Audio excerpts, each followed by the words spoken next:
বন্ধুরা, জ্যোতিষ বিশ্বের পক্ষ থেকে অসংখ্য ধন্যবাদ। আজ আপনাদের বলবো শঙ্খ চিহ্ন বা ফাঁস চিহ্ন।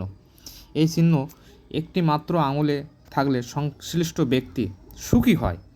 এই চিহ্ন দুটি আঙুলে থাকলে কিন্তু শুভ সূচিত হয় চিহ্ন, এবং এই চিহ্ন যদি তিনটে আঙুলে দেখা যায় এটি কিন্তু মন্দ চিহ্ন বলা হয়।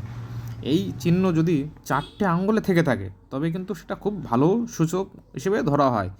এই চিহ্ন যদি পঞ্চম নম্বর আঙুলে দেখে থাকেন তবে কিন্তু এটা ভালো লক্ষণ নয়, এবং ষষ্ঠতম আঙুলে যদি এটা দেখেন ব্যক্তির কিন্তু সংশ্লিষ্ট সহ্যের অধিকারী হয়ে যাবে। এই ব্যক্তি কিন্তু খুব ভালো রেজাল্ট, সব দিক থেকে সফলতা পাবেন। এবং সপ্তমতম আঙুলে যদি এই ব্যক্তির শঙ্খচিহ্ন থেকে থাকে তবে কিন্তু সে রাজতুল্য আরাম পেয়ে থাকবে। এবং অষ্টমতম আঙুলে যদি এই ব্যক্তির শঙ্খচিহ্ন থেকে থাকে সে রাজার মতো ভাগ্য লাভ করে থাকবে। এবং নবমতম আঙুলে যদি থেকে থাকে রাজার মতো সেই রাজ যোগ সব উপভোগ করতে পারবেন এবং বিলাসিতা ভোগ করতে পারবেন। এবং এই চিহ্ন যদি বৃহস্পতির সংশ্লিষ্ট আঙুলে হয়ে থাকেন তবে কিন্তু ব্যক্তি মৃতব্যয়ী হয়ে থাকেন। এবং শনির আঙুলে যদি হয়ে থাকেন ব্যক্তি কিন্তু জ্ঞানী, বৈজ্ঞানিক দৃষ্টিভঙ্গি সম্পন্ন হয়ে থাকেন।